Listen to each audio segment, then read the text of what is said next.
അലി റളിയല്ലാഹു തആല അൻഹു ബലഹീനനായ മനുഷ്യനെ നോക്കിയിട്ട് പറഞ്ഞു ആദമിന്റെ മോനെ.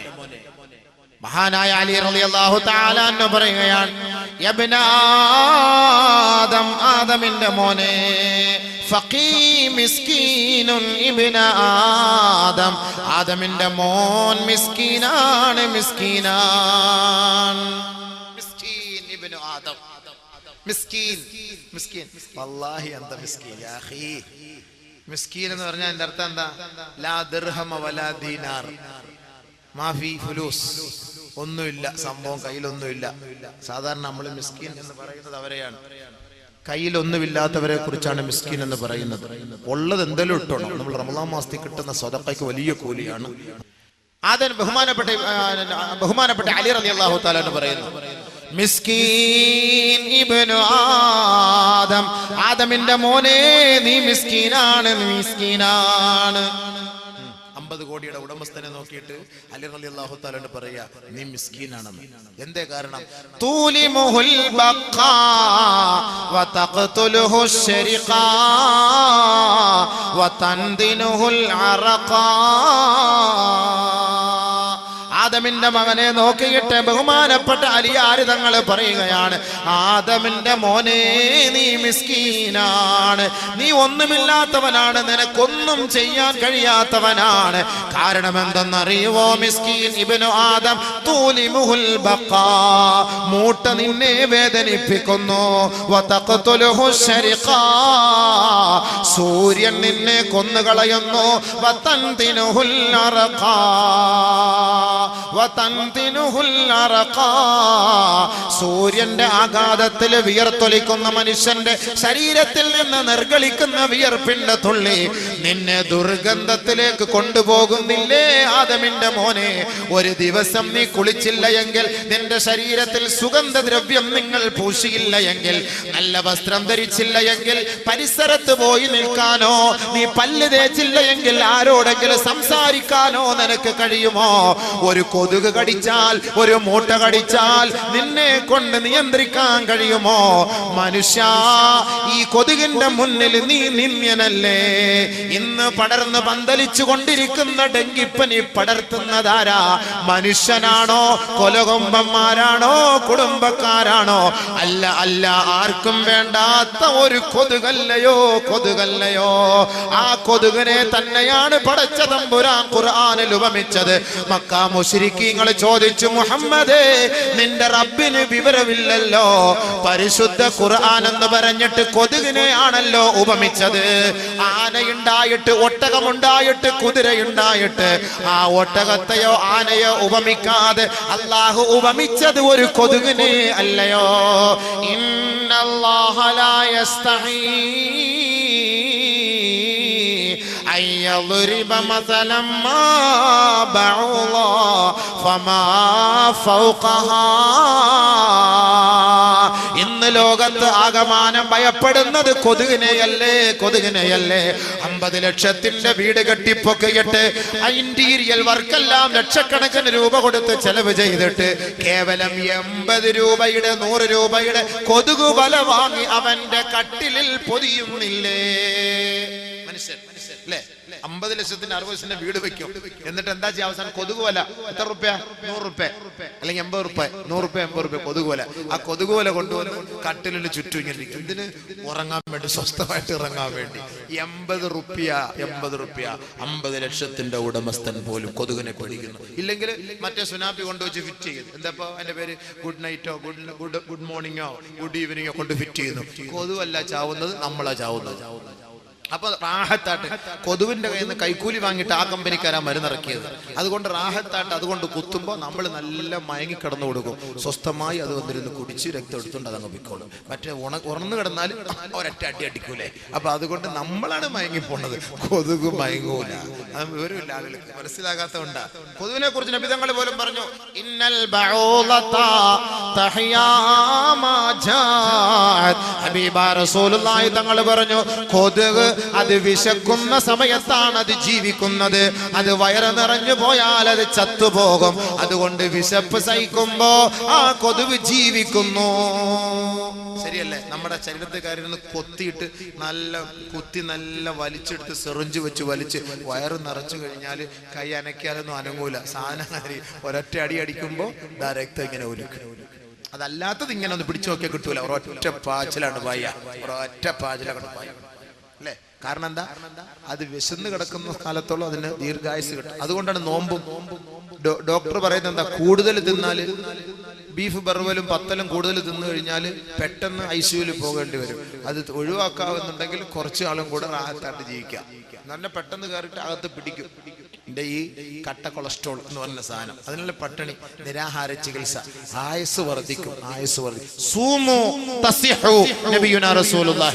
നോമ്പ് പിടിക്കും ആരോഗ്യവാനാകുവിൻ. നോമ്പ് പിടിക്കും ആരോഗ്യവാനാകും.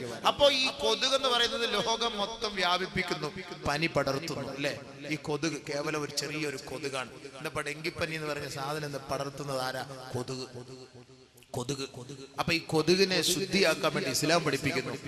പരിസര ശുദ്ധിയാക്കാൻ ഇസ്ലാം പഠിപ്പിക്കുന്നു. പഞ്ചായത്ത് ഓഫീസോ മുനിസിപ്പാലിറ്റിയും കോർപ്പറേഷനും ഒന്നും അല്ല ഇപ്പൊ പഠിപ്പിച്ചത്. അവർക്ക് ഇപ്പൊ ഡെങ്കിപ്പനി വന്നത് കൊണ്ടാണല്ലോ എല്ലാവരും പരിസരങ്ങളൊക്കെ വൃത്തിയാക്കണം, ശുദ്ധിയാക്കണം, ഇല്ലെങ്കിൽ പെനാൽറ്റിയാണ്, നിങ്ങൾക്ക് പെറ്റിയാണ് എന്ന് പറഞ്ഞുകൊണ്ട് തുറന്നിരിക്കുന്ന പാത്രത്തിൽ വെള്ളം കെട്ടി നിർത്താൻ പാടില്ല. ഇളനീര് കഴിച്ചിട്ട് പൊണ്ടം കഴിച്ചിട്ട് അതിന്റെ തൊണ്ടിങ്ങനെ മലർത്തി വെക്കാൻ പാടില്ല. വെള്ളം നിറഞ്ഞു കഴിഞ്ഞാൽ അതിൽ വന്നിട്ട് കൊതുക് കയറും. അതുകൊണ്ട് അതെല്ലാം കമിഴ്ത്തി വിടണം, പ്ലാസ്റ്റിക് എല്ലാം മാറ്റിക്കളയണം, അവിടെ പരിസരമൊക്കെ വൃത്തിയാക്കണം. ഇതൊക്കെ പഞ്ചായത്തല്ല പഠിപ്പിച്ചത്. ലോകത്തിന്റെ മഹാനായ പുത്രൻ നബിയുനാ റസൂലുള്ളാഹി, ഹബീബായ റസൂലുള്ളാഹി സ്വല്ലല്ലാഹു അലൈഹി വസല്ലമ തങ്ങൾ പറയുകയാണ്, ഇന്നല്ലാഹ നളീഫുൻ യുഹിബ്ബുൻ നളാഫാ ഫനളിഫൂ അഫ്നിയതകും. അല്ലാഹു വൃത്തിയുള്ളവനാണ്, അവൻ ശുദ്ധിയുള്ളവനാ, അവൻ വൃത്തിയെ ഇഷ്ടപ്പെടുന്നു, അവൻ ശുചിത്വത്തെ ഇഷ്ടപ്പെടുന്നു. ആദരവായ റസൂലുള്ളാഹി സ്വല്ലല്ലാഹു അലൈഹി വസല്ലമ തങ്ങൾ പറയുന്നു, ഫനളിഫൂ അഫ്നിയതകും. നിങ്ങളുടെ മുറ്റവും മിറ്റവും പരിസരവും വീടും പരിസരവും നിങ്ങൾ വൃത്തിയാക്കണേ, വൃത്തിയാക്കണേ. ആരാ പഠിപ്പിച്ചത്? നബിയുനാ റസൂലുള്ളാഹി സ്വല്ലല്ലാഹു അലൈഹി വസല്ലം. നബിയുനാ റസൂലുള്ളാഹി. അല്ലാഹുവിന്റെ റസൂൽ വീണ്ടും പറയുകയാണ്, ഇത്തഖുൽ ആനാൻ. രണ്ട് ശാപത്തിന്റെ സ്ഥലങ്ങളെ നിങ്ങൾ സൂക്ഷിക്കണേ, സൂക്ഷിക്കണേ. ഖാലൂ, സഹാബത്ത് ചോദിക്കുകയാണ്, വമൽ ആനാൻ യാ റസൂലല്ലാഹ്, ഏതാണ് ആ ശാപത്തിന്റെ സ്ഥലം നബിയേ, അറിയിച്ചു തരുമോ ഹബീബേ എന്ന് അല്ലാഹുവിന്റെ റസൂലിന്റെ സഹാബത്ത് ചോദിക്കും. ഹബീബായ റസൂലുള്ളാഹി സ്വല്ലല്ലാഹു അലൈഹി വസല്ലമ തങ്ങൾ പറയുകയാണ്, അല്ലദീ യതഖല്ലാ ഫീ തരീഖിൻ നാസി ഔ ഫീ ളില്ലിഹിം. ജനങ്ങൾ സഞ്ചരിക്കുന്ന വഴിയോരങ്ങളിൽ മാലിന്യങ്ങൾ കൊണ്ട് തള്ളരുതേ. ജനങ്ങൾ സഞ്ചരിക്കുന്ന വഴിയോരങ്ങളിൽ കാഷ്ടിക്കല്ലേ, മൂത്രിക്കല്ലേ. ജനങ്ങൾ വിശ്രമിക്കുന്ന തണൽ മരത്തിന്റെ ചുവട്ടിലോ വെയിറ്റിംഗ് ഷെഡിലോ കോർപ്പറേഷന്റെ പരിസരത്തോ ബസ് സ്റ്റാൻഡിന്റെ പരിസരത്തോ ജനങ്ങൾ വിശ്രമിക്കുന്ന സ്ഥലങ്ങളിലോ കാഷ്ടിക്കരുത്, മൂത്രിക്കരുത്. നിങ്ങൾ അവിടെ മാലിന്യമുണ്ടാക്കരുത്. ഈ രണ്ട് സ്ഥലങ്ങൾ നിങ്ങളെ ശപിക്കുമെന്ന് ഹബീബുനാ റസൂലുള്ളാഹി സ്വല്ലല്ലാഹു അലൈഹി വസല്ലം. ഇത് ആര് പഠിപ്പിച്ച? കോർപ്പറേഷൻകാർ പഠിപ്പിച്ച? കോർപ്പറേഷൻകാർ പഠിപ്പിച്ച? മുനിസിപ്പാലിറ്റിക്കാർ പഠിപ്പിച്ചതാ? കോഴി അറത്തിട്ട് കോഴിയുടെ അവശിഷ്ടങ്ങൾ ആട്ടോറിക്ഷയിൽ കൊണ്ട് റോഡിന്റെ സൈഡിൽ തള്ളിയിട്ട് പോകുന്നവരെ, ബിസ്മി ഹലാൽ ചിക്കൻ, സലാമത്ത് ഹലാൽ ചിക്കൻ, മക്ക ഹലാൽ ചിക്കൻ, മദീന ഹലാൽ ചിക്കൻ എന്ന് പറഞ്ഞിട്ട് അവശിഷ്ടങ്ങൾ കൊണ്ടുപോയി തള്ളുന്നവരെ, ഫഅലൈഹി ലഅനത്തുല്ലാഹ് വൽ മലായികതി വന്നാസി അജ്മഈൻ. മാലിന്യങ്ങൾ പടർത്തുന്നവർ, മാലിന്യങ്ങൾ വലിച്ചു കോട്ടുന്നവർ, പരിസരങ്ങൾ വൃത്തിയാക്കാത്തവരുടെ മേൽ അല്ലാഹുവിന്റെ ശാപമാണ്, മാലാഖമാരുടെ ശാപമാണെന്ന് നബിയുനാ റസൂലുള്ളാഹി സ്വല്ലല്ലാഹു അലൈഹി വസല്ലം. ഇത് ആര് പഠിപ്പിച്ച? ഇന്ന് രോഗം പടരാനുള്ള കാരണം മാലിന്യം. അതുകൊണ്ട് നബി തങ്ങൾ അന്നേ പറഞ്ഞു നിങ്ങൾ വൃത്തിയാക്കണം, പരിസരമൊക്കെ വൃത്തിയാക്കണം. ജനങ്ങൾ വിശ്രമിക്കുന്ന നടക്കുന്ന സ്ഥലങ്ങളിലൊന്നും പോരുന്നതിന് പാത്താൻ നിൽക്കരുത്, മൂത്രമൊഴിക്കാൻ നിൽക്കരുത്, കാഷ്ടിക്കാൻ നിൽക്കരുത്, കാർക്കിച്ച് തുപ്പരുത്. റോഡിൽ ആരെങ്കിലും കാർക്കിച്ച്, ഇപ്പൊ റമളാൻ മാസം അല്ലേ, ഇഷ്ടം പോലെ കൊട്ടക്കണക്കിന് കിട്ടും. എവിടെയെങ്കിലും ഒക്കെ ബസ് ഇരുന്നുണ്ടോ എന്നും പറഞ്ഞ് താഴോട്ട് ആരുടെയെങ്കിലും മണ്ടലോട്ട് തലയിട്ട് വീണ് കഴിഞ്ഞാൽ അവൻ കുളിക്കാൻ അത് മതി. മനുഷ്യന്മാർ ഇതെല്ലാം ഇങ്ങനെ പിടിച്ചു വെച്ച് ഈ നമ്മുടെ ശരീരത്തിന് ഒരു ആരോഗ്യത്തിനാണ് ഈ ഉമിനീര് തുപ്പല്, അതെല്ലാം കൂടെ ഇങ്ങനെ പിടിച്ചു വെച്ച് നമ്മൾ എന്തിനപ്പോ ഈ തുപ്പാൻ പോടുന്നത്? അതിങ്ങനെ വിഴുങ്ങാൻ അള്ളാഹു നമുക്ക് തന്നെ. ഇനിയിപ്പോ എല്ലാം കൂടെ ഒരു 1/2 ലിറ്റർ ആക്കിയിട്ട് ഒരൊറ്റ വിഴുങ്ങ, അങ്ങനല്ല ഇതിന്റെ അർത്ഥം. നമുക്ക് കിട്ടുന്നത് ഊർന്ന് വരുന്നത് നമ്മളതങ്ങോട്ട് വിഴുങ്ങലല്ല, അത് നമ്മുടെ ശരീരത്തിന്റെ ആവശ്യത്തിന് അള്ളാഹ് തന്നിരിക്കുകയാണ്. അത് മൊത്തം ഇങ്ങനെ തുപ്പി കളയുന്ന കാരണം നാട്ടുകാരെ മുഴുവൻ ഇടങ്ങാറാക്കാൻ. മറ്റുള്ളവർ പറയില്ലേ, നോമ്പും വന്ന് ഇനി പരിസരമൊക്കെ വൃത്തികേടായി ആകെ ഇടങ്ങാറ്. പള്ളിയിൽ കിടക്കുന്ന ചെരുപ്പിൽ പള്ളിക്കകത്തുനിന്ന് ഇങ്ങനെ തുപ്പുക, നല്ല റാഹത്തായിട്ടിട്ട് പോയ ചെരുപ്പ്, അവസാനം ഇയാൾ വന്ന് ചെരുപ്പിടുമ്പോൾ മാർബിളി തെന്നിയതുപോലെ ക്ലൂന്നും പറഞ്ഞ് തെന്നി അങ്ങോട്ട് പോകും. കാരണം എന്താ? നല്ല സാധനം അതിനകത്ത് കിടക്കാൻ കഷ്ടം. മനുഷ്യന്മാർ എന്തിനപ്പം ഇങ്ങനെ തുപ്പുന്നത്? നബി സല്ലല്ലാഹു അലൈഹി വസല്ലം പറഞ്ഞെന്താ? ആരെങ്കിലും തുപ്പിയാലോ മൂക്ക് ചീറ്റിയാലോ അത് മണ്ണിട്ട് മൂടി സൈഡിൽ മാറ്റണം. അതിലൂടെ ആളുകൾ നടന്നു പോയാൽ അതിലൂടെ ആ ആളുകൾക്ക് അവനടായത് ചെയ്തു വെച്ച് അള്ളാന്റെ ശാപം നമുക്ക് കിട്ടും. പഠിച്ചവൻ കാത്തിരക്ഷിക്കട്ടെ. സൂക്ഷിക്കണം. പരിശുദ്ധ പ്രവാചകൻ പഠിപ്പിച്ചേരിയ എത്ര നല്ല മഹത്തായ വഴി. അപ്പൊ ഞാൻ പറഞ്ഞു വന്ന അലി റളിയല്ലാഹു തആല അവരുടെ വാക്ക്. അപ്പൊ എങ്ങോട്ട് പോയാ അത് ശുചിത്വം. നമ്മുടെ വിഷയവുമായി ബന്ധപ്പെട്ട തന്നെ ഈ രോഗത്തിന് പരിഹാരം എന്താണ്? വൃത്തിയാണ്. ഈ വൃത്തി എന്ന് പറയുമ്പോൾ പരിസരം മാത്രം വൃത്തിയാക്കിയാ പോരാ, ശാരീരികമായ വൃത്തി കൂടെ നമുക്ക് വേണേ. എല്ലാവരും ദാടി പഠിച്ച് വൃത്തിയാക്കി ശുദ്ധിയാക്കും. കക്ഷത്തിന്റെ മുടിയെടുക്കൂല, നുകം മുറിക്കൂല, അവന്റെ ഗുഹ്യഭാഗത്തെ മുടി അവൻ നീക്കം ചെയ്യൂല. അതിങ്ങനെ ഈ പറയുന്ന പോലെ പുതിയ ബസ് സ്റ്റാൻഡിൽ കാട് പിടിച്ച് കയറി കിടക്കുന്ന പോലെ ഒരുമാതിരി ഇങ്ങനെ കാട് പിടിച്ചടക്കാം. അത് മനുഷ്യന്മാർ ശ്രദ്ധിക്കാത്ത എന്തേ? 40 ദിവസത്തിനുള്ളിൽ അത് വൃത്തിയാക്കാത്തവന്റെ നിസ്കാരത്തിന് കമാലിയത്ത് ഉണ്ടാവൂല, പൂർത്തീകരണം ഉണ്ടാവൂല. 40 days 40 ദിവസമാണ് ടൈം അള്ളാഹുവിന്റെ റസൂൽ തന്നിരിക്കുന്നത്. അപ്പൊ ആ 40 ദിവസത്തിനുള്ളിൽ ഇതാകുമ്പോ ബാത്റൂമിൽ കൊണ്ടുവച്ചിരിക്കുക, കണ്ണാടിയും വെച്ചിട്ടുണ്ട്, 2-3 ബ്ലേഡും വെച്ചിട്ടുണ്ട്.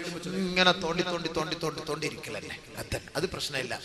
തോണ്ടുമ്പോ ഇവിടെ ഉണ്ട് ഒരു കൊട്ട, ഇവിടെ ഉണ്ട് ഇങ്ങനെ. അത് ആരെന്തേ തോണ്ടാത്ത? ആ കൈ ഇങ്ങോട്ടൊന്നുകൊണ്ട് വെച്ചൂടെ? അതെന്തേ? ഇതായിട്ട് ഇങ്ങനെ പോലെ നഖം വെട്ടൂല, അതിനകത്ത് അഴുക്കിരിക്കുന്നു. ഇതൊക്കെ ഞങ്ങൾ കുത്തിക്കളയാൻ പറഞ്ഞിട്ടുണ്ട്. അതൊക്കെ നിങ്ങൾ വെട്ടണം. ഇതൊക്കെ 10 ഫിത്രത്ത് ഇബ്രാഹിം നബി അലൈഹി സ്വലാത്തു വസ്സലാമിന്റെ ഫിത്രത്തിലുള്ളതാണ്. ഇനി അതൊക്കെ അങ്ങോട്ടും ഇങ്ങോട്ട് പോകുന്നില്ല, സമയമില്ല, എല്ലാം കൂടെ ഇടയ്ക്കിടയ്ക്ക് ഇങ്ങനെ കയറി വരികയാണ്. അപ്പൊ അതുകൊണ്ട് നമ്മുടെ ഗുഹ്യ ഭാഗത്തെ രോമങ്ങൾ നമ്മൾ നീക്കം ചെയ്യണം. 40 ദിവസത്തിനുള്ളിൽ അതെല്ലാം നീക്കം ചെയ്ത് ക്ലിയർ ആക്കിയെങ്കിൽ മാത്രമേ ആ നമസ്കാരത്തിന് പൂർത്തീകരണം ഉണ്ടാവുള്ളൂ. അതൊക്കെ ശാരീരിക ശുദ്ധിയാണ്. പല്ല് തേക്കുന്ന സംസ്കാരം ആരാണ് പഠിപ്പിച്ചത്? ഹബീബായ റസൂലുള്ളാഹി സ്വല്ലല്ലാഹു അലൈഹി വസല്ലമ തങ്ങൾ പറയുകയാണ്, ഇദാ ഖുംത ബില്ലൈലി ഫസ്തക്, രാത്രി നീ ഉറക്കിൽ നിന്ന് എഴുന്നേറ്റാൽ പല്ല് തേക്കണേ എന്ന് പഠിപ്പിച്ച സംസ്കാരം നബിയുനാ റസൂലുള്ളാഹി സ്വല്ലല്ലാഹു അലൈഹി വസല്ലമ തങ്ങളുടെ സംസ്കാരമാണ്. അള്ളാഹുവിന്റെ റസൂലിന്റെ സംസ്കാരമാണ് പല്ല് തേക്കാൻ പഠിപ്പിച്ച സംസ്കാരം. പല്ല് തേക്കാതെ ഗൾഫിലൊക്കെ ഉണ്ട്, പല്ല് തേക്കൂല. അൽക്കെന്ന് പറഞ്ഞ സാധനം ചുയിങ്കം വാരിട്ടിട്ട് ഇങ്ങനെ രാവിലെ ഓഫീസിൽ പോകുന്നു. പല്ല് തേക്കാൻ വലിയ മടിയാണ്. ഇങ്ങനെ അത് തെറ്റാ. ആളുകളുടെ മുന്നിൽ വെച്ചിട്ട് പല്ല് കുത്തുക. ഹോട്ടലിലൊക്കെ പോയി തിന്നിട്ട് ബില്ലും വെച്ചാണ് ഇയാളെ കുത്തിക്കൊണ്ടിരിക്കുക. വൃത്തികെട്ട മനുഷ്യന്മാർ ബസ്സിൽ കയറുമ്പോ കുത്തിക്കൊണ്ടിരിക്കുക. ഇതെന്താ ഇത്? വൃത്തികേടാണ് നിങ്ങൾ കാണിക്കുന്നത്. ആളുകളുടെ മുന്നിലല്ല, അതിനൊക്കെ ഒരു സമയമുണ്ട്. ആ സമയത്ത് പല്ല് കുത്തിക്കളയണം, അഴുക്കുകൾ കുത്തിക്കളയണം. അതിന്റെ വിധങ്ങൾ പറഞ്ഞു, പല്ലുകളുടെ ഇടയിലുള്ള അഴുക്കുകൾ നിങ്ങൾ കുത്തിക്കളഞ്ഞ് ശുദ്ധിയാക്കണേ നബിയുനാ റസൂലുള്ളാഹി. പക്ഷെ അത് നാട്ടുകാരുടെ മുന്നിൽ കൊണ്ട് കുത്തലല്ല വേണ്ടത്. ചില ആളുടെ ഹോട്ടലിൽ കയറിയിട്ട് ഭക്ഷണം കഴിച്ചിട്ട് കൈയടുവാ, നാട്ടുകാരിരുന്ന് ഭക്ഷണം കഴിക്കുന്നില്ലേ? മനുഷ്യ, നിനക്ക് ഊരവില്ലേ? നീ കഴിച്ചിട്ട് സംസ്കാരമില്ലേ? സംസ്കാരം പഠിപ്പിക്കുന്ന മതം ഇസ്ലാം. ബാക്കിയുള്ളവരൊക്കെ ഭക്ഷണം കഴിക്കുമ്പോ നീ തൊള്ള തുറന്നിട്ട് എന്ന് വെച്ച് കഴിഞ്ഞാൽ അവർക്ക് ഭക്ഷണം കഴിക്കാൻ പറ്റൂല. നമ്മളത് ശ്രദ്ധിക്കണം, സൂക്ഷിക്കണം. ചില ഹോട്ടലിൽ എഴുതി വെച്ചിട്ടുണ്ട്, ശബ്ദം ഇട്ടുകൊണ്ട് നിങ്ങളുടെ തൊള്ളയിൽ കൈയിട്ട് വായു കഴുകരുത്, നിങ്ങൾ കാർക്കിച്ച് തുപ്പരുത് എന്ന് എഴുതി വെച്ചിട്ടുണ്ട് വാഷ് ബേസിനടുത്ത്. അതേപോലെ ചില പള്ളികളുടെ ഹൗദിൽ വന്നിട്ട് ഇങ്ങനെ എന്നിട്ട് അതിനകത്ത് കൈയിട്ട് കഴുകുക. ഒതു എടുക്കുന്നിടത്ത് അവിടെ എഴുതി വെച്ചിട്ടുണ്ട്, തൊള്ളയിൽ വായിൽ കൈയിട്ടിട്ട് ഹൗദിൽ കൈയിട്ട് കഴുകാൻ പാടില്ല. ബഹുമാനമുള്ള സഹോദരൻ, ഇതൊക്കെ നമ്മൾ ശ്രദ്ധിക്കണേ. ഇതൊക്കെ ഇസ്ലാം പഠിപ്പിച്ചേരുന്ന ശുദ്ധിയാണ്, സംസ്കാരമാണ്. ഇത് നമ്മൾ മനസ്സിലാക്കണം. പല്ല് തേക്കാൻ നബിയുനാ റസൂൽ ഞങ്ങൾ പഠിപ്പിച്ചു. ആയിഷ സിദ്ദീഖ റളിയല്ലാഹു തആല അൻഹ പറയുന്നു, അല്ലാഹുവിന്റെ റസൂൽ എപ്പോൾ രാത്രി എഴുന്നേറ്റാലും മിസ്വാക്ക് ചെയ്യുമായിരുന്നു. ആയിഷ റളിയല്ലാഹു തആല അൻഹ. ഇന്നല്ലാഹ യുഹിബ്ബുൽ മുതതഹിരീൻ, ശുദ്ധിയുള്ളവരെ, വൃത്തിയുള്ളവരെ അല്ലാഹു ഇഷ്ടപ്പെടുന്നു. ഇത് പരിശുദ്ധ ഖുർആൻ പറയുമ്പോ ദിനേന 5 പ്രാവശ്യം ശാരീരികമായ ശുദ്ധി വരുത്താൻ പരിശുദ്ധ ഇസ്ലാം പഠിപ്പിക്കുന്നത് പോലെ തന്നെയാണ് രാത്രി ശാരീരികമായി ബന്ധപ്പെട്ട് കഴിഞ്ഞാൽ നിങ്ങൾ കുളിക്കാതെ കിടക്കല്ലേ. ഹബീബായ റസൂലുള്ളാഹി സ്വല്ലല്ലാഹു അലൈഹി വസല്ലമ തങ്ങൾ പറയുന്നു, ലാ തദ്ഖുലുൽ മലായിക ബൈതൻ ഫീഹാ ജുനുബുൻ വലാ കൽബുൻ. ആദരവായ റസൂലുള്ളാഹി സ്വല്ലല്ലാഹു അലൈഹി വസല്ലമ തങ്ങൾ പറയുന്നു, ഒരു വീട്ടിൽ അല്ലാഹുവിന്റെ റഹ്മത്തിന്റെ മലക്കുകൾ പ്രവേശിക്കുകയില്ല. ആ വീട്ടിൽ വലിയ ശുദ്ധിക്കാരനും കുരയ്ക്കുന്ന കടിക്കുന്ന നായയും ഉള്ള കാലത്തോളം ആ വീട്ടിൽ റഹ്മത്തിന്റെ മലക്കുകൾ പ്രവേശിക്കൂല എന്ന് ഹബീബുനാ റസൂലുള്ളാഹി. മനസ്സിലായോ? രാത്രി പരിപാടി കഴിഞ്ഞിട്ട് കുളിച്ചിട്ട് കിടക്കണം, അല്ലെങ്കിൽ ഒതുവെങ്കിലും എടുത്തിട്ട് കിടക്കണം. അതാണ്. അല്ലെങ്കിൽ ആ വീട്ടിൽ എന്തുണ്ടാവൂല? മലക്ക്, റഹ്മത്തിന്റെ മലക്ക് വരൂല. പട്ടി നായയെ വളർത്തുന്ന വീട്ടിലും ആ നായ കുരയ്ക്കുന്ന ആ നായുള്ള വീട്ടിലും ആരും വരൂല. മലക്കുകൾ ഇറങ്ങൂല. രക്ഷപ്പെട്ട്. മലക്കുൽ മൗത്ത് അസ്രായിൽ വരൂലല്ലോ, ഒരു പട്ടിയെ വളർത്തിയേക്കാം. മലക്കുൽ മൗത്ത് അസ്രായിൽ എന്തായാലും വരൂല. ഇങ്ങനെ ഒരു മസല കിട്ടിയത് വലിയ ഹൈറായി. അത് മോൻ കളി വേറെ, ആള് കളി വേറെ, അത് വേറെ സാധനം. നീ പട്ടിയല്ല പന്നിയായിരുന്നാലും നീ ഏത് ഭാഗത്തിരുന്നാലേ എന്നെ പിടിച്ച് അപ്പോഴെ കൊണ്ടാണുള്ള കഴിവ് അത് അള്ളാഹ് വേറെ കൊടുത്തിട്ടുണ്ട്. ആ പണി അവിടെ നടക്കൂല. അതുകൊണ്ട് നമ്മളിത് ശ്രദ്ധിക്കണം. ഇപ്പൊ നമുക്ക് എത്ര ശുദ്ധി ഇസ്ലാം പഠിപ്പിച്ചു തരും ആലോചിച്ച് നോക്കി. അപ്പൊ മനുഷ്യൻ ആരാണ്? അശക്തനാണ്. ഒരു കൊതുവ് കടിക്കുമ്പോ, ഒരു മൂട്ട കടിക്കുമ്പോ അതിനെ നിയന്ത്രിക്കാൻ മനുഷ്യനെ കൊണ്ട് കഴിയില്ല. അപ്പൊ അവനാരാ? മിസ്കീൻ. തൂലിമുൽ ബഖാ വതഖ്തുലുഹു ശരിഖാ. സൂര്യന്റെ ചൂടിൽ മനുഷ്യൻ വേർത്ത് ബനിയൻ മാറ്റിയില്ലെങ്കിൽ, ഡ്രസ്സ് മാറ്റിയില്ലെങ്കിൽ, 2 ദിവസം കുളിച്ചില്ലെങ്കിൽ കശത്തുനിന്ന് അവിടുന്ന് വരുന്ന നാറ്റം, എന്താ സ്മെല്ല്! എത്ര വലിയ സുന്ദരി എന്ന് പറഞ്ഞാലും ഈ സാധനം അങ്ങോട്ട് അടിച്ചു വീശിയാൽ എന്റെ പൊന്നെ മിസ്രിലെ പെണ്ണാന്ന് പറഞ്ഞാൽ ദേവി ഇത് തൊള്ള ഉറക്കല്ലേ. അള്ളാഹുവാണ് സത്യം, ഞാൻ എത്ര വേണേലും പൈസ കിട്ടുക കാണിക്കുകയും ചെയ്യും. ഈ തൊള്ള ഉറക്കല്ലേ എന്ന് പറയും. സൂര്യന്റെ ചൂട് കൊണ്ട് മനുഷ്യൻ ശരീരം വിയർത്തു പോയാൽ അവൻ ആരായി മാറും? മിസ്കീൻ. അത് നിയന്ത്രിക്കാൻ മനുഷ്യനെ കൊണ്ട് കഴിയുന്നില്ല. അപ്പൊ ഇവൻ ആരാണ്? മനുഷ്യൻ അശക്തനല്ലേ. അതുകൊണ്ട് തന്നെയാണ് പടച്ച തമ്പുരാൻ ഈ പരീക്ഷണങ്ങൾ നൽകിയിട്ട് അല്ലാഹു റബ്ബുൽ ഇസ്സത്ത് ആഗ്രഹിക്കുന്നത് മനുഷ്യന് ഈ ലോകത്ത് ഒരു ചുക്കും ചെയ്യാൻ കഴിയില്ല. ഒന്നും ചെയ്യാൻ കഴിയില്ല മനുഷ്യൻ. അതാണ് 2ാമത്തെ പാഠം. പെട്ടെന്ന് പോട്ടെ. മൂന്നാമത്തെ പാഠം ഈ മുസീബത്തുകളും മാറാവ്യാധികളും പ്രയാസങ്ങളും പ്രശ്നങ്ങളും വരുമ്പോ മനുഷ്യ നീ ക്ഷമിച്ചാൽ അല്ലാഹു നിനക്ക് പ്രതിഫലം ഉയർത്തി തരുന്നതിന് വേണ്ടിയത്രേ. നല്ല കൂലി അല്ലാഹു നിനക്ക് തരാനാണ് ഇതൊക്കെ അല്ലാഹു നിനക്ക് ഇങ്ങോട്ടിട്ട് തരുന്നത്. ഇന്നമാ യുവഫ സാബിറൂന അജ്റഹും ബിഗൈരി ഹിസാബ്. ക്ഷമ അവലംബിക്കുന്നവർക്ക് വണ്ണമായ പ്രതിഫലമാണ്, എണ്ണമറ്റ പ്രതിഫലമാണ്. വസ്സബറു സവാബുഹു അൽ ജന്ന. ക്ഷമയുടെ ഫലം സ്വർഗമാണ്. റമളാൻ ഷഹ്റു സബർ, ക്ഷമയുടെ മാസമാണ്.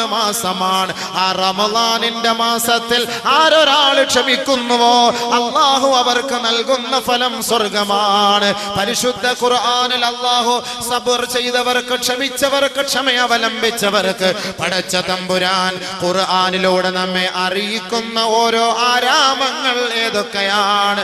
വജസാഹും ബിമാ സബറൂ ജന്നതൻ വഹരീറാ മുത്തഖീന ഫീഹാ അലൽ അറായിക് ലാ യറൗന ഫീഹാ ശംസൻ വലാ സംഹരീറാ.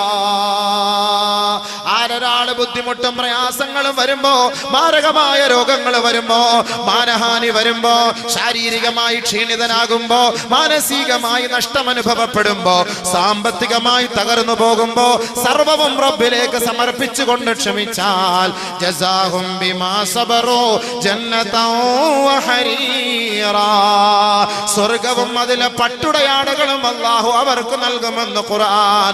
മുത്തഖീന ഫീഹാ ആട്ടുകട്ടിലുകളിലും ഊഞ്ഞാലിലും അവരവിടെ ഇരുന്നു കൊണ്ട് വിശ്രമിക്കുമത്രേ. ലാ യറൗന ഫീഹാ ശംസൻ വലാ സംഹരീറാ, അവിടെ ഭയങ്കരമായ ചൂടോ കൊടും തണുപ്പോ ഉണ്ടാവുകയില്ല. മാന്യമായ മിതമായ നിലയിലുള്ള കാലാവസ്ഥയിലൂടെ അവർ സ്വർഗത്തിന്റെ അനുഭൂതികൾ ആസ്വദിച്ചുകൊണ്ട് കഴിയുമെന്ന് ഖുർആൻ പറയുമ്പോ ആർക്കാണത്? ക്ഷമ അവലംബിക്കുന്നവർക്ക് മാത്രമാണ്. നിങ്ങൾക്ക് ഏർപ്പെടുന്ന മാനഹാനിക്കും മാനനഷ്ടത്തിനും കുടുംബ പ്രശ്നത്തിനും മാരകമായ രോഗങ്ങൾക്കും പരിഹാരമാണ് ക്ഷമയാണ്. ക്ഷമയാണ്. ആ ക്ഷമയിലൂടെ അല്ലാഹു നിങ്ങൾക്ക് നൽകുന്നത് ഉന്നതമായ കൂലിയാ. ഹബീബുനാ റസൂലുള്ളാഹി സ്വല്ലല്ലാഹു അലൈഹി വസല്ലമ തങ്ങൾ പറഞ്ഞതായി അബൂ ഹുറൈറ റളിയല്ലാഹു അൻഹു റിപ്പോർട്ട് ചെയ്യുന്ന ഹദീസിൽ കാണാം, മാ യുസീബുൽ മുസ്ലിമ മിൻ നസബിൻ വലാ വസബിൻ വലാ ഹമ്മിൻ വലാ ഗമ്മിൻ വലാ അദാ ഹത്ത ശൗകതി യുശാഖുഹാ ഇല്ലാ കഫറല്ലാഹു ബിഹാ ഖതായാ കമാ ഖാല റസൂലുള്ളാഹി സല്ലല്ലാഹു അലൈഹി വസല്ലം. അല്ലാഹുവിന്റെ റസൂൽ നമുക്ക് പഠിപ്പിച്ചു തരികയാണ്, ഈ ഭൂമിയിലുള്ള ഒരു മനുഷ്യന്, ഒരു മുസ്ലിമായ സഹോദരനോ ഒരു സഹോദരിക്കോ ഒരു ബുദ്ധിമുട്ടോ ഒരു പ്രയാസമോ ഒരു വിഷമമോ ഒരു ദുഃഖമോ ഒരു രോദനമോ കടമോ രോഗമോ, മറ്റൊരു റിവായത്തിൽ വലാ സഖമിൻ വലാ അലമിൻ, മാരകമായ രോഗങ്ങളോ വിട്ടുമാറാത്ത വേദനയോ ഏതെങ്കിലും ഒരു സത്യവിശ്വാസിക്കോ സത്യവിശ്വാസിനിക്കോ നേരിട്ടാൽ എത്രത്തോളം എന്ന് വെച്ചാൽ ഹത്ത ശൗകതി യുശാഖുഹാ, അവൻ റോഡിലൂടെ നടക്കുമ്പോ, അവൻ പാടത്തിലൂടെ നടക്കുമ്പോ, അവന്റെ പുരയിടത്തിലൂടെ അവന്റെ സ്ഥലത്തുകൂടി അവൻ നടക്കുമ്പോ അവന്റെ കാലിൽ ഒരു ചെറിയ മുള്ള് തറച്ചാൽ പോലും ഇല്ലാ കഫറല്ലാഹു ബിഹാ ഖതായാ, അതുകൊണ്ട് ആ വേദന കൊണ്ട് അല്ലാഹു അവന്റെ പാപം മാപ്പാക്കി കൊടുക്കുമെന്ന് നബിയുനാ റസൂലുള്ളാഹി. വീണ്ടും അല്ലാഹുവിന്റെ റസൂൽ പഠിപ്പിക്കുകയാണ്, ലാ യസാലുൽ ബലാഉ ബിൽ മുഅ്മിനി വൽ മുഅ്മിനതി ഫീ മാലിഹി വനഫ്സിഹി വവലദിഹി ഹത്താ യൽഖല്ലാഹ തആല വമാ അലൈഹി ഖതിയാ. ദുഃഖം അനുഭവിക്കുന്ന ചെറുപ്പക്കാരാ, പ്രവാസ ജീവിതം അനുഭവിക്കുന്ന പ്രവാസികളെ, നിങ്ങൾ ഏർപ്പെടുന്ന കഷ്ടമുണ്ടല്ലോ, നിങ്ങൾ അനുഭവിക്കുന്ന ദുഃഖമുണ്ടല്ലോ, നിങ്ങൾ അനുഭവിക്കുന്ന പ്രയാസമുണ്ടല്ലോ, ഒരു വീട് വെക്കാൻ വേണ്ടി വർഷങ്ങളായി മരുഭൂമിയുടെ മടിത്തട്ടിൽ കിടന്ന് ചോര നീരാക്കി കഷ്ടപ്പെടുന്ന ചെറുപ്പക്കാരനുണ്ടല്ലോ, തന്റെ ഉമ്മയെ കാണാൻ കൊതിക്കുന്ന പ്രവാസിയുണ്ടല്ലോ, തന്റെ പൊന്നുമോളെ കാണാൻ കൊതിക്കുന്ന പ്രവാസിയുണ്ടല്ലോ, ഒരു ടിക്കറ്റ് എടുക്കാൻ പോലും ഗതിയില്ലാതെ മരുഭൂമിയുടെ മടിത്തട്ടിലൂടെ എരിപൊരി കൊള്ളുന്ന വെയിലിൽ കഷ്ടപ്പെടുമ്പോ അവന്റെ ഓരോ ശ്വാസവും നിശ്വാസവും അല്ലാ എന്റെ കടമൊന്ന് വീട്ടി തരണമേ പടച്ചവനെ, എനിക്കൊരു വീട് നൽകണേ അല്ലാ, എന്റെ മകളെ കല്യാണ പ്രായമെത്തി അവളെ വിവാഹം കഴിക്കാനുള്ള സൗകര്യം നൽകണേ പടച്ചവനെ.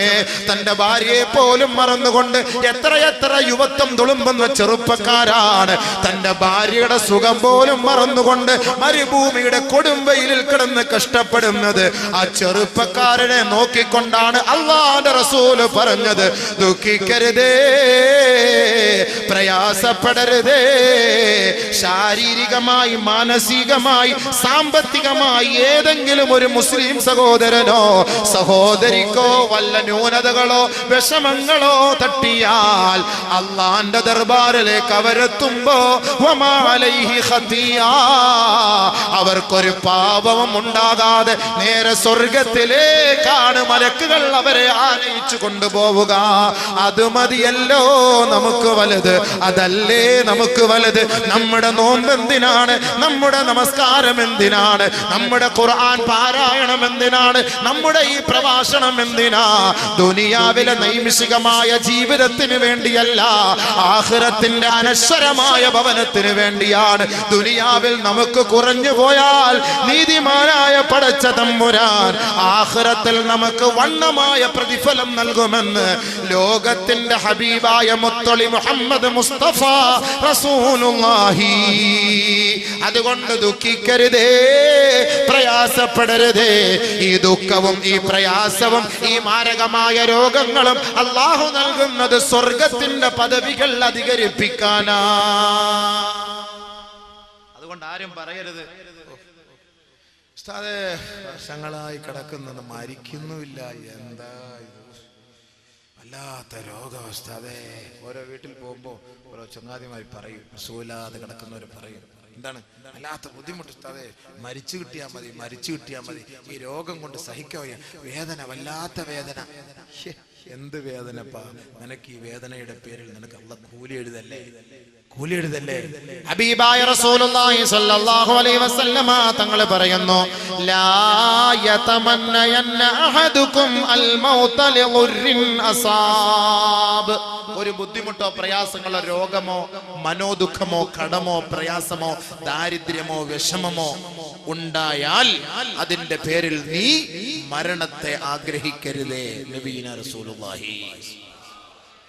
ചില ആളുകളുടെ ധാരണ എങ്ങനെയാണല്ലോ, ചില ആളുകൾ എന്താ, മരിച്ചാൽ മതി, മരിച്ചാൽ മതിയായിരുന്നു, മരിച്ചാൽ മതിയായിരുന്നു. അങ്ങനെ ഒരു ബുദ്ധിമുട്ടും പ്രയാസങ്ങളും വരുമ്പോ മരണത്തെ ആഗ്രഹിക്കാൻ പാടില്ല എന്ന് നബിയുനാ റസൂലുള്ളാഹി.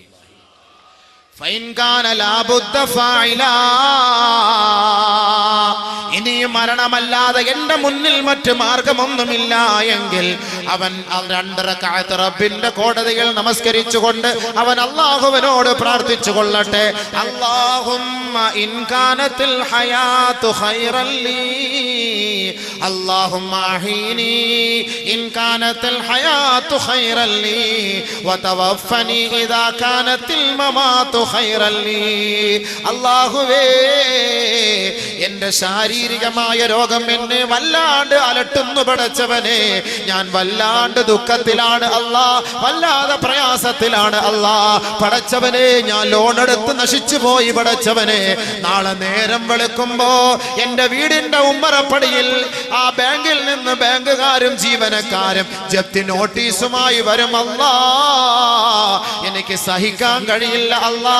ഞാൻ അഭിമാനത്തോടുകൂടി ജീവിച്ചവനാണ്, നാളെ എന്റെ മാനം പിച്ചി ചീന്തപ്പെടും പടച്ചവനെ. അതുകൊണ്ട് ഞാൻ മരിക്കാൻ ആഗ്രഹിക്കുന്നു അല്ലാ. മരണമാണ് എനിക്ക് ഖൈറെങ്കിൽ ഈമാനോടെ നീ മരിപ്പിക്കണേ പടച്ചവനെ. അതല്ല ജീവിതമാണ് ഖൈറെങ്കിൽ ഇതിനുള്ള പരിഹാരം നീ എത്തിച്ചു തരണമേ നാഥാ. അങ്ങനെ വേണം ഒരാൾ ദുആ ചെയ്യാൻ, അല്ലാതെ പെട്ടെന്ന് ആത്മഹത്യ ചെയ്യലല്ല. ഭർത്താവ് എന്നെ തലാക്കെല്ലാം പോന്നു, ഭർത്താവ് എന്നെ തലാക്കിയല്ലേ, ആത്മഹത്യയാണോ? ഭർത്താവ് മരിച്ചു, എനിക്കിനി ആരുമില്ല, ആത്മഹത്യയാണോ? ഒരു മുസീബത്ത് വന്നാൽ എന്ത് ചെയ്യണം? പ്രവാചകന്റെ പ്രതിവിധി, അല്ലാഹുമ്മ അജുർനി ഫീ മുസീബതി വഖ്ലുഫ് ലീ ഖൈറൻ മിൻഹാ. അല്ലാഹുവേ എന്റെ മുസീബത്തിൽ എനിക്ക് നീ നല്ല കൂലി നൽകണേ പടച്ചവനെ, ഇതിനേക്കാൾ ഇരട്ടി, ഇതിനേക്കാൾ ഒരു പരിഹാരം, ഇതിനേക്കാൾ ഉചിതമായത് എനിക്ക് നീ നൽകി എന്നെ നീ സഹായിക്കണേ പടച്ചവനെ, സഹായിക്കണേ പടച്ചവനെ. വലിയ സംഭവം. ഭർത്താവ് മരിച്ചാൽ ഭാര്യ പറയേണ്ടത് അങ്ങനെയാണ്. ഭർത്താവ് മരിച്ചാൽ ഭാര്യ പറയണം. ഒരു ബുദ്ധിമുട്ടും പ്രയാസങ്ങളും നമുക്ക് വന്നാൽ നമ്മൾ ചെയ്യേണ്ട ദുആ, അല്ലാഹുമ്മ അജുർനി ഫീ മുസീബതി വഖ്ലുഫ് ലി ഖൈറൻ മിൻ. പടച്ചവനെ എന്റെ മുസീബത്തിൽ നീ എന്നെ സഹായിക്കണം, ഇതിനേക്കാൾ ബദൽ എനിക്ക് നല്ലത് നീ നൽകണേ എന്ന് ദുആ ചെയ്തു.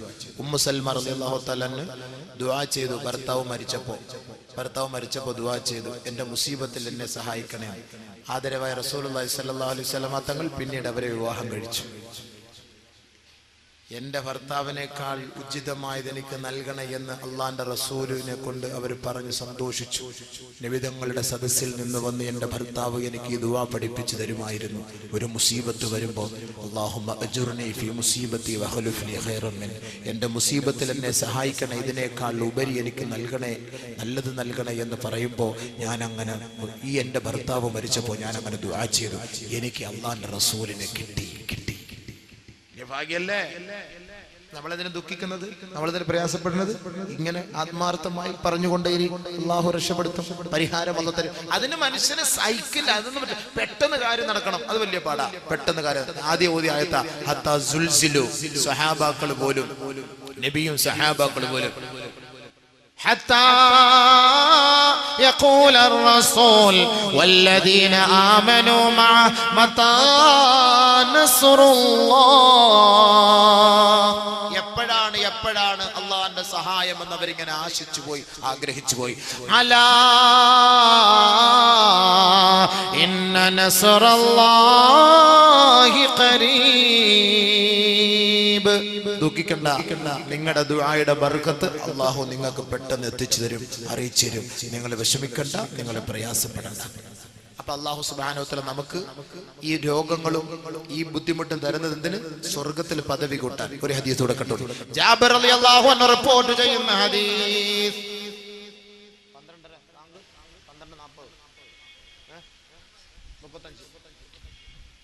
12:35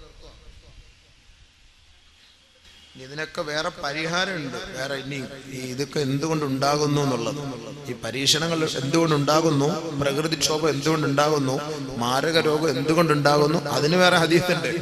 അത് വലിയൊരു ഹദീസ് നബി സല്ലല്ലാഹു അലൈഹി വസല്ലം പറഞ്ഞിട്ടുണ്ട്. സമയമില്ലല്ലോ, ഉണ്ടെങ്കിൽ അത് പറയണമല്ലോ, നല്ല എൻ്റെ ലാസ്റ്റിലെത്തുള്ളൂ. നാളെ തൗബയാ വിഷയം. ബഹുമാനപ്പെട്ട നബിയുനാ റസൂലുള്ളാഹി തങ്ങൾ പറഞ്ഞതായി ജാബിർ റളിയല്ലാഹു തആല അൻഹു റിപ്പോർട്ട് ചെയ്യുന്ന ഹദീസിൽ കാണാം, യവദ്ദു അഹ്ലുൽ ആഫിയതി അൽ ജന്ന യൗമൽ ഖിയാമ. ആരോഗ്യമുള്ളവർ ആഖിറത്തിൽ പോയിട്ട് അവർ ആഗ്രഹിക്കും, ഖിയാമത്ത് നാളിൽ ആരോഗ്യമുള്ളവർ. യവദ്ദു അഹ്ലുൽ ആഫിയതി യൗമൽ ഖിയാമ ഹീന യുഅതാ അഹ്ലുൽ ബലായി അസ്സവാബാ.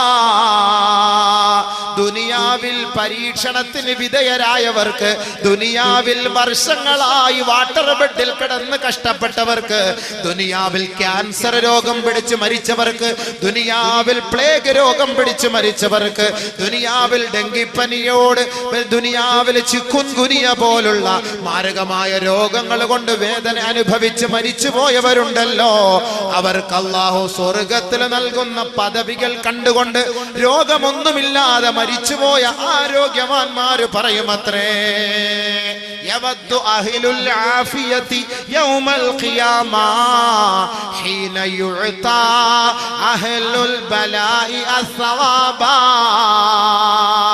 ലൗ അന്ന ജുലൂദഹും ഖുരിളത് ബിൽ മഖാനീൽ. ആരോഗ്യമുള്ളവർ ഒരു രോഗമില്ലാതെ മരിച്ചുപോയി സ്വർഗത്തിലെത്തിയാൽ, രോഗികളായി മാരക രോഗം പിടിപെട്ട് മരിച്ചുപോയവർക്ക് സ്വർഗത്തിൽ അല്ലാഹു കൊടുക്കുന്ന പദവികൾ കാണുമ്പോ അസൂയ പൂണ്ടുകൊണ്ട് ഈ ആരോഗ്യവാന്മാര് പറയുമത്രേ, അവരാഗ്രഹിക്കുമത്രേ, അല്ലാ ദുനിയാവിൽ ദുനിയാവിൽ വെച്ച് കത്രിക കൊണ്ട് ഞങ്ങളുടെ ശരീരത്തെ നീ മുറിക്കാമായിരുന്നില്ലേ? ഞങ്ങളുടെ ശരീരത്തെ നീ കീറി മുറിച്ച് ആ വേദന അനുഭവിച്ചിരുന്നുവെങ്കിൽ ഞങ്ങൾ ഈ സ്വർഗത്തിന്റെ ഉന്നതമായ പദവികളിൽ ഞങ്ങൾ എത്തിപ്പെടുമായിരുന്നല്ലോ. ദുനിയാവിൽ ഞങ്ങൾക്ക് നീ ആരോഗ്യം തന്നതിന്റെ പേരിലല്ലേ ഈ സ്വർഗത്തിന്റെ ഉത്തുംഗ സോപാനത്തിൽ പ്രവേശിക്കാൻ ഞങ്ങൾക്ക് അനുവാദം കിട്ടാത്തത്? ദുനിയാവിൽ കഷ്ടപ്പെട്ട് പീഡനം അനുഭവിച്ചവർക്ക് സ്വർഗത്തിൽ ഉന്നതമായ പദവികൾ നീ നൽകുമ്പോ ഞങ്ങൾ ആഗ്രഹിച്ചു പോകുന്നു, അല്ലാ ആ ഒരു സ്ഥാനം ഞങ്ങൾക്ക് നൽകണേ എന്ന് ഞങ്ങൾ ആഗ്രഹിച്ചു പോകുന്നു അല്ലാ. മനസ്സിലായോ? ദുനിയാവിൽ ആരോഗ്യം കിട്ടിയവരെ അവിടെ ചെന്നിട്ട് ആഗ്രഹിക്കും. ഈ ബലാ പിടിച്ചവർക്ക്, ദുനിയാവിൽ ബലാ പിടിച്ചവർക്ക്, പിടിപെട്ടവർക്ക്, രോഗം, കടം, പ്രയാസം, മനോദുഃഖം, ഇതിലിങ്ങനെ കഷ്ടപ്പെട്ട് മരിച്ചുപോയവർക്ക് സ്വർഗത്തിൽ അല്ലാഹു കൊടുക്കുന്ന ഉന്നതമായ പദവി കാണുമ്പോൾ ഈ ആരോഗ്യവാന്മാര് മനസ്സിലാക്കും, അല്ലാ ഞങ്ങളുടെ ദുനിയാവിൽ ഞങ്ങളുടെ ശരീരത്തെ ഒരു കത്രിക കൊണ്ട് മുറിച്ച് മാറ്റിക്കൂടായിരുന്നു പടച്ചവനെ. അങ്ങനെയെങ്കിലും വേദന അനുഭവിച്ചിട്ട് ഈ സ്വർഗത്തിൽ ഇത്രയും ഒരു ത്യാഗം, ഇത്രയും ഉന്നതമായ പദവി അലങ്കരിക്കാമായിരുന്നല്ലോ എന്ന് ആഗ്രഹിക്കും നബിയുനാ റസൂലുള്ളാഹി. അപ്പൊ നമുക്ക് വിഷമമുണ്ടോ? അപ്പൊ നമുക്കുണ്ടാകുന്ന പ്രയാസങ്ങൾക്കും ബുദ്ധിമുട്ടുകൾക്കും നമുക്ക് വല്ല വിഷമമുണ്ടോ? വിഷമിക്കാൻ പാടില്ല എന്നതിന്റെ അർത്ഥം, അല്ലേ? വിഷമിക്കാൻ പാടില്ല എന്നതിന്റെ അർത്ഥം സഹിക്കുക, ക്ഷമിക്കുക. ആ ക്ഷമയുടെ ഫലം സ്വർഗമാണ്. അതുകൊണ്ട് രോഗം പിടിപെട്ടവര് മരിക്കാൻ നിൽക്കണ്ട, അത് മരിക്കണമെന്ന് ആഗ്രഹിക്കരുത്, ആത്മഹത്യ ചെയ്യാൻ നിൽക്കരുത്, വണ്ടിയുടെ മുന്നിൽ എടുത്ത് ചാടരുത്. ഇതെല്ലാം നമ്മളെ കൊണ്ടുപോയി എത്തിക്കുന്ന നരകത്തിലേക്കാണ്. الحمد لله رب العالمين. اللهم صل على سيدنا محمد وعلى آل سيدنا محمد وبارك وسلم عليه. اللهم أنزله المقعد المقرب عندك يوم القيامة. لا إله إلا الله العظيم الحليم، لا إله إلا الله رب العرش العظيم، لا إله إلا الله رب السماوات رب الأرض رب العرش الكريم، لا إله إلا أنت سبحانك إنا كنا من الظالمين. يا علي يا عظيم يا حكيم يا حليم. اللهم اعتق رقابنا ورقاب آبائنا وأمهاتنا وأقربائنا من الديون والمظالم والنار. اللهم اجعل هذا الشهر الشريف العظيم المبارك شاهدا لنا لا شاهدا علينا، واجعل حجة لنا لا حجة علينا يا رب العالمين. اللهم عافنا في أبداننا، اللهم عافنا في أبصارنا، اللهم عافنا في أسماعنا. لا إله إلا أنت يا ذا الجلال والإكرام. اللهم أرنا الحق حقا وارزقنا اتباعه، وأرنا الباطل باطلا وارزقنا اجتنابه. اللهم ربنا شرفنا بالتقوى وجملنا بالعافية وارزقنا الجنة يا رب العالمين. اللهم زينا بزينة الإيمان وشرفنا بشرف القرآن وأكرمنا بكرامات نبينا محمد صلى الله عليه وسلم. اللهم اغفر لجميع المسلمين الذين شهدوا لك بالوحدانية ولنبيك بالرسالة وماتوا على ذلك يا رب العالمين. اللهم اغفر لنا واغفر لهم وارحمنا وارحمهم واعف عنا واعف عنهم يا ذا الجلال والإكرام. اللهم ادفع عنا البلاء والوباء والغلاء والزنا والربا والزلازل والخسف والمسخ والقذف والمحن وسوء الفتن ما ظهر منها وما بطن عن بلدنا هذا خاصة وعن سائر بلاد المسلمين عامة إنك على كل شيء قدير. കരുണയുള്ള അല്ലാഹുവേ, ഈ ഒരുമിച്ച് കൂടൽ സ്വീകരിക്കണേ പടച്ചവനെ. അല്ലാഹുവേ, ഞങ്ങളുടെ ഈ തേട്ടത്തെ പാഴാക്കല്ലേ പടച്ചവനെ. അല്ലാഹുവേ, ഞങ്ങളെ നീ അനുഗ്രഹിക്കണേ പടച്ചവനെ. അല്ലാഹുവേ, ഈ പ്രഭാഷണത്തെ സ്വീകരിക്കണേ പടച്ചവനെ. അല്ലാഹുവേ, പറയുന്നവർക്കും കേൾക്കുന്നവർക്കും ഇഖ്ലാസ് നൽകണേ പടച്ചവനെ. അല്ലാഹുവേ, ഞങ്ങളുടെ അപാകതകളെ ന്യൂനതകളെ നീ പരിഹരിക്കണേ പടച്ചവനെ. അല്ലാഹുവേ, ദുനിയാവിലും ആഖിറത്തിലും ഞങ്ങളെ നിന്ദ്യരും നിസാരരുമാക്കല്ലേ പടച്ചവനെ. അല്ലാഹുവേ, ഞങ്ങൾക്ക് ഇസ്സത്തും ഇഫ്ഫത്തും നസീബാക്കണേ പടച്ചവനെ. യാ അല്ലാഹു, ഞങ്ങളുടെ രോഗങ്ങളെ നീ ശിഫയാക്കി താ പടച്ചവനെ. മാരകമായ ക്യാൻസർ പോലുള്ള രോഗം കൊണ്ട് കഷ്ടപ്പെടുന്നവരുണ്ട് പടച്ചവനെ. ഈ പരിശുദ്ധമായ റമളാനിന്റെ ബർക്കത്ത് കൊണ്ട് അല്ലാഹുവേ ശിഫയാക്കണേ അല്ലാ പടച്ചവനെ. ഈ പരിശുദ്ധമായ 10ന്റെ ബർക്കത്ത് കൊണ്ട് ശിഫയാക്കണേ അല്ലാ. ആയിരങ്ങൾ പങ്കെടുത്ത ആലിമീങ്ങളും സാദാത്തുക്കളും മഹത്തുക്കളും നിന്റെ ആരിഫീങ്ങളും പങ്കെടുത്ത ഈ സദസ്സിന്റെ ബർക്കത്ത് കൊണ്ട് എല്ലാവിധ രോഗത്തിനും പരിഹാരം നൽകണേ പടച്ചവനെ. മക്കളില്ലാത്തവർക്ക് മക്കളെ നൽകണേ അല്ലാഹുവേ. വർഷങ്ങളായ ഒരു കുഞ്ഞിക്കാലിന് വേണ്ടി കൊതിക്കുന്നവർക്ക് അതിനുള്ള സൗഭാഗ്യം നൽകണേ പടച്ചവനെ. നിലവിലെ മക്കളുള്ളവരുടെ മക്കളെ ഹാഫിളീങ്ങളും ആലിമീങ്ങളും ആക്കണേ പടച്ചവനെ. റഹ്മാനായ അല്ലാഹ്, ഞങ്ങളെ ഉഖ്റവികളായ പണ്ഡിതന്മാരാക്കണേ അല്ലാഹ്. നാഫിയായ ഇൽമു നൽകണേ പടച്ചവനെ, നാഫിയായ ഇൽമു നൽകണേ പടച്ചവനെ, നാഫിയായ ഇൽമു നൽകണേ പടച്ചവനെ. യാ അല്ലാഹുവേ, മാനസികമായി, ശാരീരികമായി, സാമ്പത്തികമായി ആരെല്ലാം ദുഃഖത്തിലും പ്രയാസത്തിലുമാണോ ആ ദുഃഖവും പ്രയാസങ്ങളിൽ നിന്ന് അവരെ നീ മോചിപ്പിക്കണേ പടച്ചവനെ, അവരെ രക്ഷപ്പെടുത്തണേ പടച്ചവനെ, അവരെ നീ സഹായിക്കണേ പടച്ചവനെ. ഈ റമളാനിന്റെ ഹക്ക് കൊണ്ട് അവരെ നീ സഹായിക്കണേ പടച്ചവനെ, ഈ റമളാനിന്റെ ബർക്കത്ത് കൊണ്ട് നീ അവരെ സഹായിക്കണേ പടച്ചവനെ. അവരുടെ എല്ലാ വിഷമങ്ങളും മാറ്റിക്കൊടുക്കണേ അല്ലാഹുവേ. പ്രവാസ ജീവിതം അനുഭവിക്കുന്ന പ്രവാസികൾ അവരനുഭവിക്കുന്ന എല്ലാ വിഷമങ്ങളും പ്രയാസങ്ങളും ദുഃഖങ്ങളും നീ അവരിൽ നിന്ന് ഒഴിവാക്കി കൊടുക്കണേ അല്ലാഹുവേ. സാമ്പത്തികമായി കഷ്ടത അനുഭവിക്കുന്നവർ, കടം കൊണ്ട് വലയുന്നവർ, ഒരു പുര പോലുമില്ലാതെ, പുര കെട്ടാൻ ഗതിയില്ലാതെ പുര കെട്ടിക്കടങ്ങളിൽ കുടുങ്ങിയവർ, ഇവരെയെല്ലാം നീ സഹായിക്കണേ അല്ലാ, സഹായിക്കണേ അല്ലാ, സഹായിക്കണേ അല്ലാ. പടച്ച റബ്ബേ, ഞങ്ങളെ എല്ലാവരെയും നീ സ്വർഗത്തിന്റെ സോപാനത്തിൽ ഒരുമിച്ച് കൂട്ടണേ പടച്ചവനെ. നരകത്തിൽ നിന്ന് മോചിപ്പിക്കണേ അല്ലാഹുവേ. ഞങ്ങൾ ചെയ്ത തെറ്റുകുറ്റങ്ങളെയെല്ലാം നീ മാപ്പാക്കണേ അല്ലാഹുവേ. ഇത്രയും ത്യാഗം സഹിച്ച് ഇത്രയും സമയം എത്ര വിദൂരങ്ങളിൽ നിന്ന് പോലും പടച്ചവനെ സ്ത്രീകളും പുരുഷന്മാരും യുവാക്കളും യുവതികളും കുഞ്ഞുമക്കളെ എടുത്തുകൊണ്ടുവന്ന മാതാക്കൾ പോലും അല്ലാഹുവേ, നീ അവരുടെ ഓരോ ചുവടുവെപ്പിനും അർഹമായ കൂലി നൽകണേ അല്ലാ, കൂലി നൽകണേ അല്ലാ. ഉയർത്തി നൽകണേ പടച്ചവനെ. ഇതിനു വേണ്ടി സഹായികളായവർ തന്റെ കൈകളിലുള്ള ഓരോ തുട്ടുകളും അല്ലാഹുവേ നിനക്ക് വേണ്ടി നിക്ഷേപിച്ച ഈ പുണ്യമായ മാസത്തിന്റെ ബർക്കത്ത് കൊണ്ട് ആ സദഖ നൽകിയവരെയും അല്ലാത്തവരെയും എല്ലാവരെയും നീ സ്വർഗത്തിന്റെ കുടക്കീഴിൽ ഒരുമിച്ച് കൂട്ടണേ അല്ലാ. എല്ലാ ബലാ മുസീബത്തിൽ നിന്ന് രക്ഷപ്പെടുത്തണേ പടച്ചവനെ. ഈ ദുആ നീ സ്വീകരിക്കണേ അല്ലാഹുവേ. റബ്ബനാ ളലംനാ അൻഫുസനാ വഇൻ ലം തഗ്ഫിർ ലനാ വതർഹംനാ ലനകൂനന്ന മിനൽ ഖാസിരീൻ. ആമീൻ ബിറഹ്മതിക യാ അർഹമർ റഹീമീൻ. വൽഹംദുലില്ലാഹി റബ്ബിൽ العالمين بحق صلى الله لا محمد صلى الله عليه وسلم صلى الله على محمد صلى الله عليه وسلم.